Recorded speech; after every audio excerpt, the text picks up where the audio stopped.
All right, ma'am.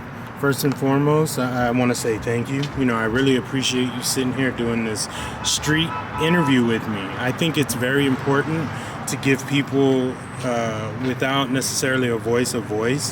And I also think it's important to showcase, what's going on out here in the streets. I feel like they're kind of abolishing people being homeless, and they're coming up with crazy rules, and I think it's just not fair. Quite honestly, I think it's just awful. You can't even go to a park nowadays without being harassed. So we're gonna start from the beginning, okay? Okay. What is your name, age, and current living situation? Jennifer-44, 44, homeless. Jennifer. All right.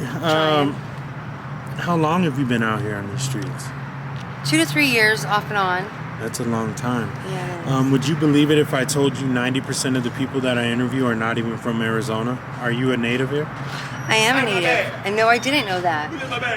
Yeah? No, I didn't know that.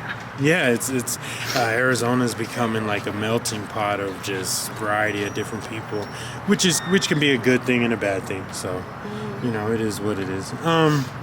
Can you tell me a little about your journey and what was life like prior to you being out here on the streets? I worked. I was a mom, raised my kids. I was a single mom for a lot of years.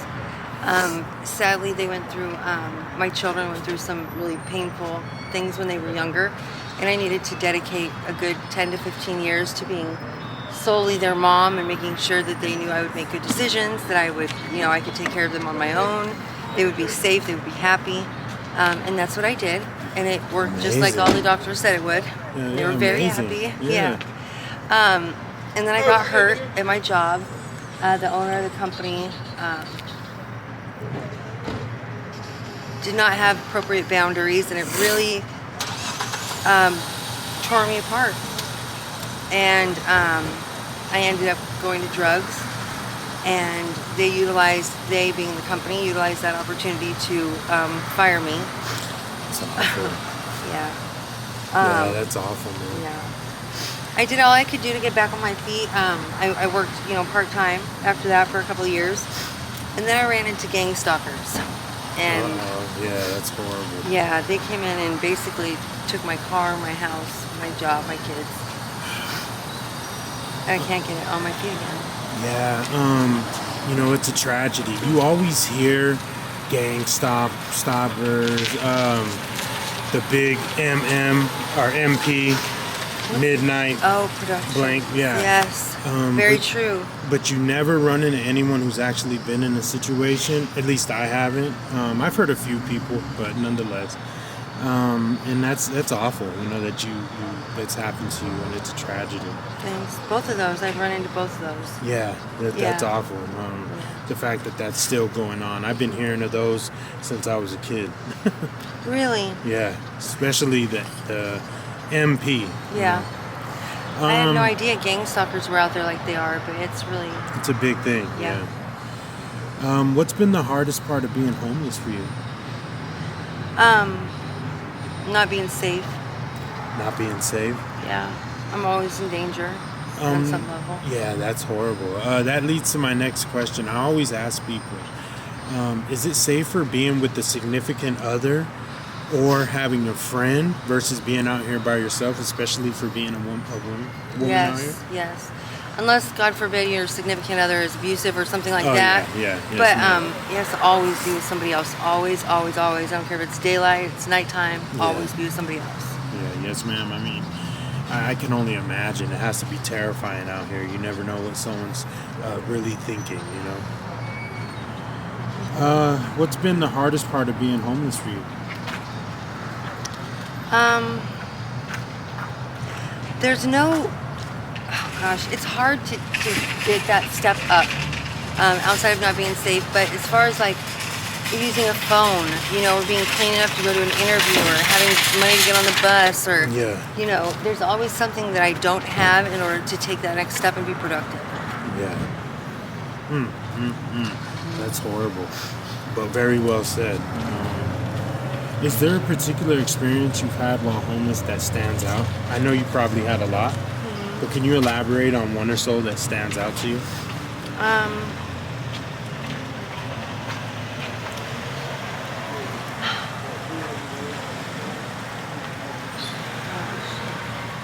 Stands out to me.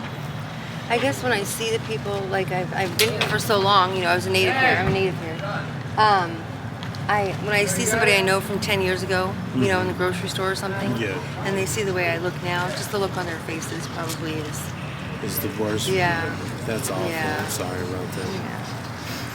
Yeah, the judgment is insane. I feel like America's lost what it's like to be empathetic or compassionate to people that they deem less fortunate or less than. Yes, they have. I feel that it's a tragedy, and I think that we got to get back to the times where you could borrow some milk or sugar from your neighbor.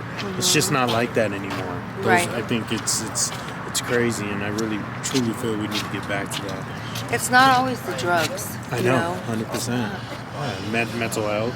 There's a lot of different variety of different things that go on out here. It can be just circumstantial. Totally. I can't. I can go on for days on the people that I've met out here that were ex-millionaires, Veterans. CEOs, that just veterans. You name it. You just meet a variety of different people. This should never ever be out here. Yeah. Yes, ma'am. If you could speak to your younger self, what would you say? Don't go to the white light, go to the dark light. Gosh. There's such thing. Sorry. Boundaries. Immediate boundaries. Don't Immediate just boundaries. smile it off. Yeah. At any level, on any time. Dark side is away. Tell people exactly how it is. Very first time, loudly and strongly, and follow makes through. sense. Is there a person or organization that has made a significant and or positive impact on your life since you've been out here? Since I've been out here, Yeah. no. No? Okay. Is there a skill or talent you have that people might not expect? I built garbage trucks for 10 years. That's amazing. Definitely wouldn't expect that. That's awesome. Seriously, that's awesome. It is. I can Way dig cool. it. Yeah. Way cool. Yeah, that's amazing. That's cool. Yeah. See? Shocked the hell out of me. Right? And make good money too. Yeah, I bet. Wow, that's cool. What are your hopes for the future? I want to see my kids tomorrow. You want to see your kids? Man, that's amazing. Yeah. I want to see my kids tomorrow. I think that you can do it. I think so. I feel anybody can do it. You just gotta want, you gotta go through it to grow through it. That's one of my favorite sayings. You can't go forward looking in the rearview mirror, Yeah. So it's all up to you.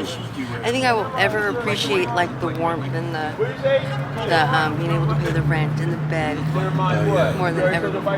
Yeah, believe it or not, I've had people tell me that this is an experimental, just something experimental for them, and that they just took this journey because they felt like they didn't want to pay bills no more or nothing. Wanted to be free. They just wanted to just do it. Experimental choice. And I was like, oh.